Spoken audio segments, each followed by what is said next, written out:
कश्मीर हरियाणा चुनाव में सीएम धार्मिक स्टार बनेंगे प्रचारक। जम्मू कश्मीर और हरियाणा के लिए करेंगे प्रचार। 40 स्टार प्रचारकों में सीएम धामी को दी गई जिम्मेदारी। कांग्रेस की केदारनाथ रक्षा प्रतिष्ठा का यात्रा का समापन। बार पलटवार के दौर में बीजेपी प्रदेश प्रवक्ता हनी पाठक ने दिया बयान, कोई नहीं ले जा सकता केदारनाथ की शेला। फिल्म अभिनेत्री और बीजेपी सांसद हेमा मालिनी पहुंचे हरिद्वार। हेमा मालिनी ने गंगा नृत्य नाटिका की दी प्रस्तुति। महामंडलेश्वर संतोषी माता के कन्या 50 साल पूरे होने पर कार्यक्रम।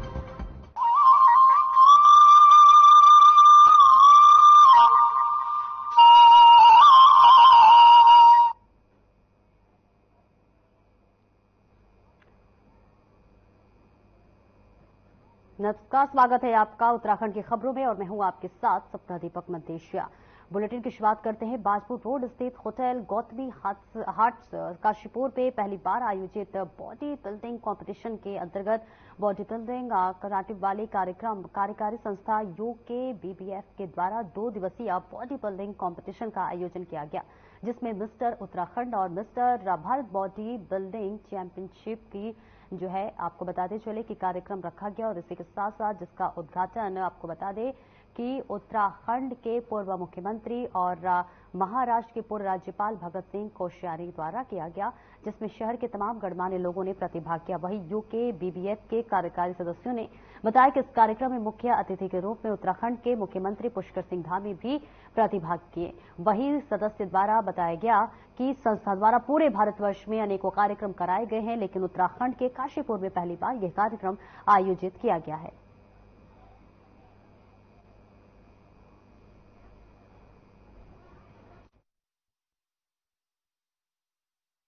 एक ऐतिहासिक शहर है। इस ऐतिहासिक शहर का नाम चीनी यात्री हुएनसांग ने भी लिया है, तो ये समझ में जा सकता है कि इस जगह का कितना बड़ा महत्व है। और यहाँ हमारे देवभूमि बॉडी बिल्डिंग एवं जन कल्याण समिति ने अनेक वर्षों से बॉडी बिल्डिंग का यहाँ पर कंपटीशन शुरू किया है और आज उन्होंने मिस्टर उत्तराखंड का यहाँ पर चयन करना है। यहाँ काफी लोग आए हैं। ये भारत के लिए, विशेष करके हमारे उत्तराखंड के लिए ये एक बहुत ही अच्छा प्रयास है और मेरा विश्वास है कि हमारी समिति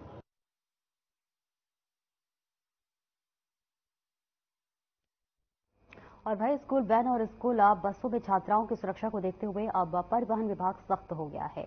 आपको बता दें कि पिछले दिनों स्कूली छात्रा से छेड़छाड़ का एक मामला सामने आया था, जिसके बाद परिवहन विभाग ने स्कूली छात्राओं की सुरक्षा को ध्यान में रखते हुए अब स्कूली वाहनों में सुरक्षा मानक तय करने शुरू कर दिए हैं, ताकि घर से स्कूल तक छात्राएं सुरक्षित जा सके। जानकारी देते हुए संभागीय परिवहन अधिकारी परिवहन शालिस तिवारी ने कहा कि हमारी कोशिश है कि स्कूल में अध्ययनरत तमाम छात्राओं की सुरक्षा को देखते हुए ये सुनिश्चित किया जा रहा है कि छात्राओं के बैठने की जगह सुरक्षित हो। इस दिशा में लगातार कई कदम उठाए जा रहे हैं।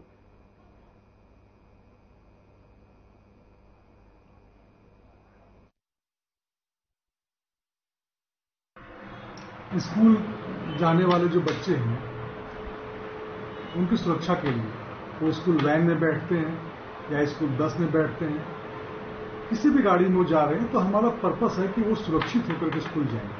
अभी हम लोगों ने बीच में शिकायत मिली थी कि स्कूल वैन में स्कूली छात्रा से बदतमीजी और छेड़छाड़ की, तो उसी रेफरेंस में हम लोगों ने कोशिश किया है कि कैसे बच्चों को सुरक्षित रखा जाए स्कूल वैन और स्कूल बसों में। तो हम लोगों ने एक नियम बनाया है कि जो स्कूल वैन है, स्कूल वैन का जो ड्राइवर का केबिन है, यानी ड्राइवर के बगल का जो एरिया है, वहां छात्राओं को नहीं बैठाया जाएगा। कल हम लोगों ने एक बैठक ली थी स्कूल वैन एसोसिएशन की और उन लोगों ने भी सहमति जताई है।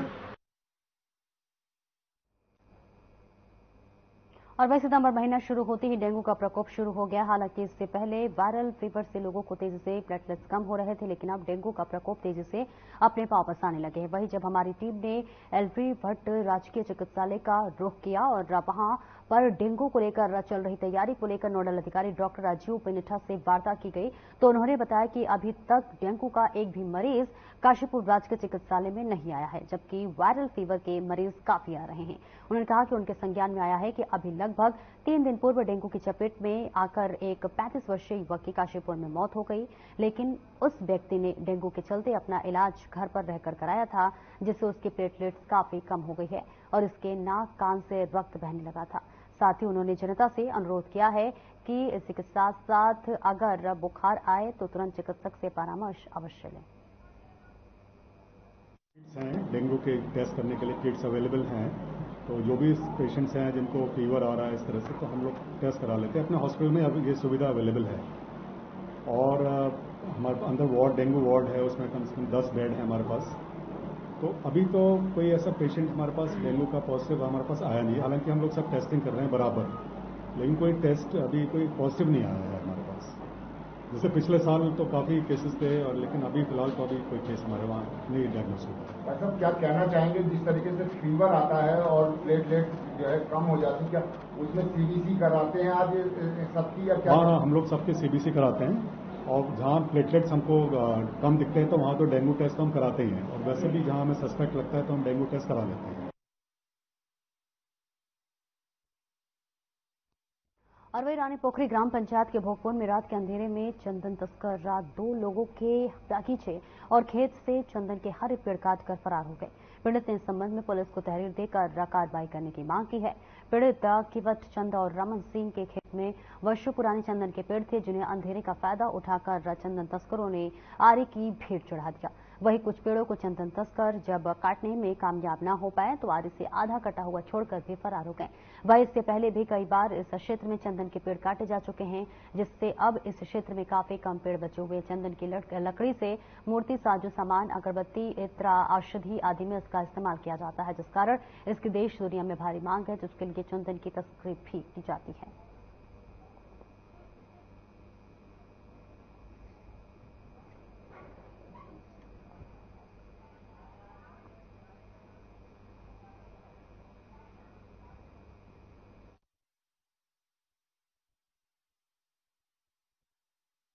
आपको बताना चाहता हूं कि ये मामला जून से चल रहा है सिलसिला, और इन्होंने जून में खेवड़चंद के, रनी मियाँ जी के, मेरे खुशियम के पेड़ और कई लोगों के पेड़ काटे। अब तक इन्होंने जून से लेकर ये परसों 12 दिसंबर तक कम से कम 50 पेड़ काट चुके हैं अब तक चंदन के। और इसमें अब जंगलात वाले कहते हैं कि हम समय समय पर गश्त करते हैं, पुलिस भी करती है, पर उसके उपरांत भी ये पकड़े नहीं जा रहे, और यही हाल रहा है तो एक दिन ये लोग मकानों के ताले तोड़ेंगे। अब ये समस्या ये हो रही है कि ये रात को कहां से निकल रहे, जबकि कारों में आ रहे हैं, बताया जा रहा है कारों में आ रहे हैं, 1 से 1:30 बजे के बीच ये काम को करते हैं। उसके बाद इतने यहाँ से लेके जाते हैं, चेकिंग होती होगी, बैरियर जांच होती होगी, पता नहीं चल रहा है क्या मामला है। हमारा कम से कम 30 साल पुराना पेड़ था चंदन का, और तस्करों ने वो परसों हल्की बारिश लगी हुई थी, और हमारे बिल्कुल आबादी क्षेत्र में 2-4 पेड़ के बीच में चंदन का पेड़ था, और उसे तस्करों ने काट दिया है। यहाँ ऐसी वो हो रही है क्योंकि 10:30-11 बजे तक हम भी अपने घर के चारों तरफ देख रेख करते हैं, और यहाँ पे कोई एक लाइट लगी हुई है, फिर भी उनका हौसला ऐसा है कि उन्होंने ना लाइट देखी, हमारे घर की लाइट जली हुई है, सब कुछ जला हुआ है, फिर भी कुछ नहीं, और ऐसे ही घर से पेड़ काट के ले गए।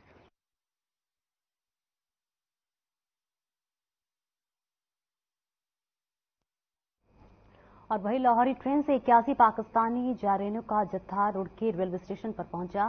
सभी कड़ी सुरक्षा के बीच पुलिस ने बसों से कलवर शरीफ पहुंचाया। आपको बता दें कि 756वें उर्स मेले में पाकिस्तानी जारैन शिरकत करेंगे। विश्व प्रसिद्ध दरगाह पेरान कलगर के सालाना उर्स में शामिल होंगे। वही सुरक्षा के लिहाज से चप्पे चप्पे पर पुलिस बल तैनात है और खुफिया विभाग भी अलर्ट पर है, क्योंकि इनका कुछ कहा नहीं जा सकता और इसी के साथ साथ कब हमलावर हो जाए आखिर के सभी तो दुश्मन देश से ही। बहरहाल तस्वीरों में आप देख सकते हैं कि सुरक्षा के बीच सभी को ले जाया जा रहा है।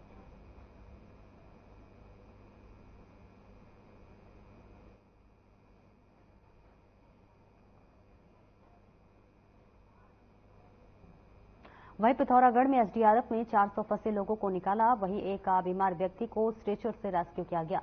14 सितंबर 2024 की देर रात डीडीएमओ पिथौरागढ़ ने एसडीआरएफ टीम को सूचित किया कि घाट क्षेत्र में मार्ग अवरुद्ध होने के कारण लगभग 400 लोग फंसे हुए हैं।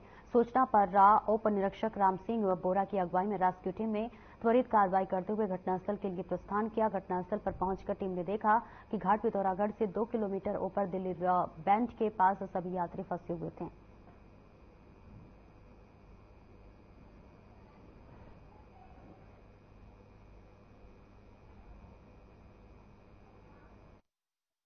दीवारें खड़ी हो रही हैं, उनको तोड़ने की कोशिश की और सबके दिलों को। भारती द्वारा आयोजित कार्यक्रम मुख्यमंत्री धामी ने किया प्रतिभाग। इसी के साथ सीएम धामी कर रहे हैं जनता को संबोधित। आप भी देखिए।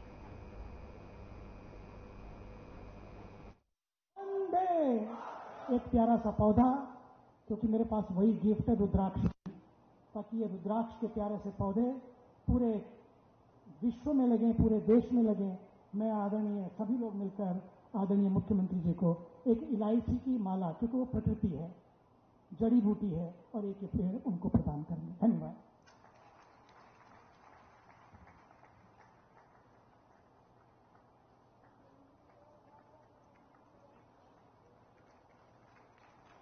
हरि ओम। धन्यवादाः। पूज्य स्वामिवर्याणां भवताम् आशीर्वचांसि प्राप्य वयं धन्याः। भवतां वचने वयं विश्वसीमात् भवता वचनानां पालनं करिष्यामः। संस्कृतं विना सनातनस्य कल्पनां कर्तुं न शक्नुमः इति भवतः वचनानाम् आशयः। इदानीम् अहं निवेदयामि अस्य कार्यक्रमस्य मुख्य अतिथि महोदयं माननीय मुख्यमंत्री श्री पुष्कर सिंह धामी महोदयं कृपया भवान् मंचम् आगत्य अस्माकं कार्यकर्तॄणां मार्गदर्शनम् उद्बोधनं करोतु इति। आपसे यहाँ सारे भारत का संस्कृत जगत है, आपसे बड़ी अपेक्षाएं हैं, उत्तराखंड को भी और समग्र भारत को। माननीय मुख्यमंत्री महोदय।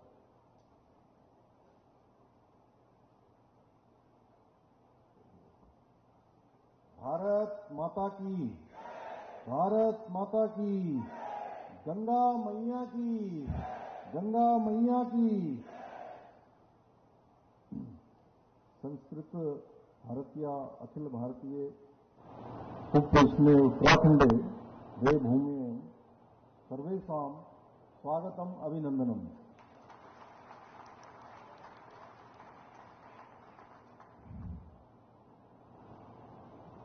संस्कृत भारती द्वारा आयोजित अखिल भारतीय गोष्ठी के शुभारंभ सत्र पर मंच पर आसीन अभी जिनका हम सब लोगों ने बहुत ही सारगर्भित और ओजस्वी उद्बोधन सुना, पूज्य स्वामी चिदानंद जी महाराज, अध्यक्ष अखिल भारतीय संस्कृत भारती प्रोफेसर गोपबंधु मिश्र जी, अध्यक्ष श्री काशी मठ संस्थान न्यास वाराणसी श्री के श्रीनिवास प्रभु जी, और जिन्होंने संस्कृत को जन जन की भाषा बनाने के लिए लगातार जो एक तपस्वी की तरह पिछले अनेक वर्षों से 2 दशक से भी ज्यादा समय से अखिल भारतीय संगठन मंत्री संस्कृत भारती के नाते पूरे देश का प्रवास कर रहे हैं। जगह जगह संस्कृत का प्रचार प्रसार हो, जन जन की भाषा संस्कृत बने, उसके लिए जिनका प्रयास हम सब लोगों ने अभी सुना जब वो बोल रहे थे। आदरणीय श्री दिनेश कामत जी, संस्कृत भारती की उत्तरांचल की अध्यक्ष श्रीमती जानकी त्रिपाठी जी, सत्यनारायण भट्ट जी, दीपक कुमार जी, और हमारे सभी आए हुए सभी विद्वानगण। मुझे बताया गया कि पूरे देश भर के अनेक विद्वान, अनेक विश्वविद्यालय के कुलपतिगण, अनेक प्रतिनिधिगण यहाँ उपस्थित हैं। मैं आप सबका देवभूमि उत्तराखंड पधारने पर इस बहुत ही पूज्य कार्यक्रम में यहाँ आप सब सम्मिलित हुए हैं, और श्रीमद सुधेंद्र तीर्थ स्वामी जी की जन्म शताब्दी समारोह भी यहाँ पर हो रहा है। आप सबका मैं अपनी तरफ से देवभूमि उत्तराखंड पधारने पर हृदय से स्वागत करता हूं, हृदय से अभिनंदन करता हूं, आप सबको प्रणाम करता हूं। बेहतर होता कि अभी जैसा आदरणीय कामत जी ने कहा कि संस्कृत में संवाद करना है, आगे मैं भी प्रयास करूंगा कि लेकिन मैं स्वयं को संस्कृत में संवाद कर पाने में असमर्थ पाता हूं, इसलिए मैं हिंदी में ही आप सबके बीच अपने विचार रखना चाहूंगा। भाइयों बहनों, आप सभी संस्कृत भाषा के प्रचार प्रसार के लिए, योजना बनाने के लिए, जिस देवभूमि में आप सब पधारे हैं, आपके हर्ष एवं गौरव की अनुभूति के लिए मैं आप सबको बताना चाहूंगा। वैसे उद्घोषक महोदय ने पहले भी बताया, कामत जी ने भी बताया कि देववाणी संस्कृत देवभूमि उत्तराखंड की द्वितीय राजभाषा है, दूसरी राजभाषा है। जहां तक मैं समझ सका हूं कि संस्कृत भाषा अन्य भाषाओं की तरह केवल अभिव्यक्ति का साधन मात्र नहीं है, बल्कि यह मनुष्य के संपूर्ण विकास की कुंजी है। अगर मनुष्य का संपूर्ण विकास किसी भाषा के साथ होता आया है, वो तो न नया है न पुराना है, बल्कि जो हमेशा था, हमेशा है और हमेशा रहने वाला है, वह संस्कृत भाषा के साथ ही रहने वाला है। और संस्कृत भाषा के सहारे हमारी जितनी मानव सभ्यताएं विकसित हुई हैं, मानव इतिहास के सबसे प्राचीन ग्रंथ ऋग्वेद को भी संस्कृत में लिखा गया था। उसके बाद यह भाषा साहित्य के अन्य क्षेत्रों में भी बृहद स्तर पर अभिव्यक्ति का साधन बनी है। सनातन संस्कृति के इतिहास और वैदिक काल को देखें तो समस्त वेद, पुराण और शास्त्रों की रचना अगर केवल किसी भाषा में की गई है तो वो संस्कृत भाषा में की गई है।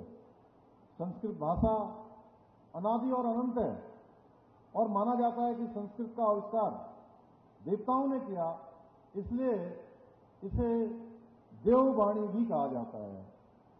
संस्कृत के विस्तार और इस भाषा का जो इसकी संपूर्णता है, इसकी जो पूर्णता है, उसका अंदाजा इसी बात से लगाया जा सकता है कि साहित्य से लेकर विज्ञान तक, धर्म से लेकर अध्यात्म तक और खगोल शास्त्र से लेकर शल्य चिकित्सा के क्षेत्र में, हर क्षेत्र में जो जुड़े ग्रंथ हैं वो संस्कृत में लिखे गए हैं। उत्कृष्ट ज्ञान के चलते हजारों साल पहले पंचांग, ग्रहों और नक्षत्रों के बारे में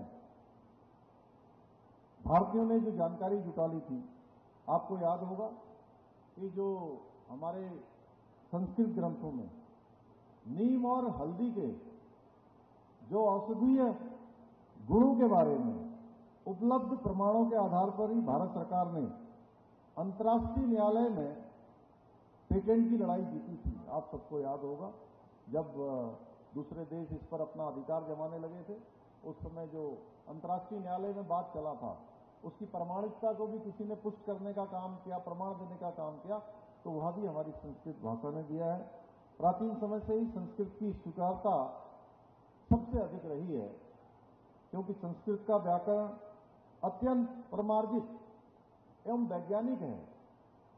विश्व की अन्य भाषाओं की तुलना में संस्कृत के स्वर और व्यंजन की संख्या इतनी अधिक है कि सभी प्रकार की आवाजों को वैज्ञानिक तरीके से बोला और लिखा जा सकता है।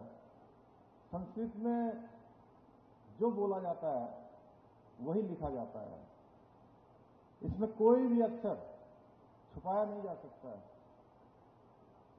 अगर अंग्रेजी को देखें तो बहुत बार होता है अंग्रेजी में कि कई बार टी साइलेंट हो जाता है, कभी ई या कभी के, लेकिन संस्कृत में कभी भी कोई वर्ण या व्यंजन साइलेंट नहीं होता है। अंग्रेजी में नो, KNOW को नो बोला जाता है और NO को भी नो बोला जाता है, लेकिन संस्कृत में ऐसा नहीं होता है। वहीं दूसरी ओर संस्कृत ही एकमात्र ऐसी भाषा है जिसके शब्दों के आगे पीछे हो जाने से व्यक्ति के जो भाव हैं, उन भावों में, या मैं कहूं कि उसकी अभिव्यक्ति में किसी प्रकार का कोई अंतर नहीं आता है। आप अगर कहें अहम ग्रहे गच्छति लिखिए या अहम गच्छति ग्रह लिखिए, तो दोनों में एक ही अर्थ होगा कि मैं घर जाता हूं। और वहीं अगर अंग्रेजी की बात करें तो अंग्रेजी में आई मे गो होम को अगर मे आई गो होम लिख दें तो दोनों में बहुत बड़ा अंतर हो जाएगा, यानी जमीन आसमान का अंतर हो जाएगा। भाइयों बहनों, जो संस्कृत भाषा है उसका जो शब्द भंडार है वो बहुत बड़ा है और माना जाता है कि वर्तमान में संस्कृत के शब्दकोश में 102 अरब 78 करोड़ 50 लाख शब्द हैं। और संस्कृत के शब्दकोश की विराटता से जुड़ी हुई एक रोचक बात मैं आप सबके समक्ष साझा करना चाहता हूं। वैसे तो आप सब ऐसे विद्वान हैं और कामत जी यहाँ पर मंच पर हैं, पूज्य स्वामी जी हैं और हमारे गोप बंधु जी हैं, जानकी जी हैं, श्रीनिवास जी हैं, आप सब विद्वान लोग आए हैं। लेकिन मुझे लगा कि मैं आप सबके बीच में आ रहा हूँ तो जरूर जो थोड़ी जानकारी मुझे प्राप्त है मैं भी आप सबके समक्ष रखूं। मैं भी आज कोई यहाँ पर मुझे आपने मुख्य अतिथि के रूप में बुलाया और अभी उद्घोषक जी कह रहे थे कि मार्गदर्शन करने के लिए आए, मैं तो स्वयं यहाँ मार्गदर्शन लेने के लिए आया हूँ, आप सबके बीच में विद्यार्थी के रूप में आया हूँ। तो संस्कृत की शब्दकोश की जो विराटता है उसके बारे में मैं कहना चाहता हूँ कि 6वीं और 7वीं शताब्दी में संस्कृत के एक बहुत बड़े रचनाकार हुए जिनका नाम है दंडी। उन्होंने 10 कुमार चरित्रम के नाम से एक गद्य काव्य लिखा जिसमें 10 राजकुमारों की कहानियां हैं। और उसमें एक कहानी में एक राजकुमार जंगल में शिकार करने जाता है और तीर लगने से उसका निचला होठ कट जाता है। अगर किसी का निचला होठ नहीं है तो वो जितने भी पौ वर्ग वाले वर्ण हैं उन वर्णों को वो नहीं बोल सकता, यानी कि पौ नहीं बोल पाएगा, फौ नहीं बोल पाएगा, बौ नहीं बोल पाएगा, भौ नहीं बोल पाएगा, मौ नहीं बोल पाएगा, क्योंकि इनको बोलने के लिए दोनों होठों की जरूरत पड़ती है। कोई सामान्य व्यक्ति होगा तो वो सोचेगा कि बिना पौ फौ बौ भौ मौ के अब संवाद आगे नहीं हो सकता है, कैसे संवाद होगा। लेकिन यह संस्कृत भाषा के शब्द भंडार की जो विराटता है कि वो कहानी आगे बढ़ती है, आगे भी वो लगातार राजकुमार अपने संवाद। और आप सुन रहे हैं मुख्यमंत्री पुष्कर सिंह धामी को। फिलहाल इस बुलेटिन में इतना ही। खबरों का सिलसिला आगे भी जारी रहेगा। नमस्कार।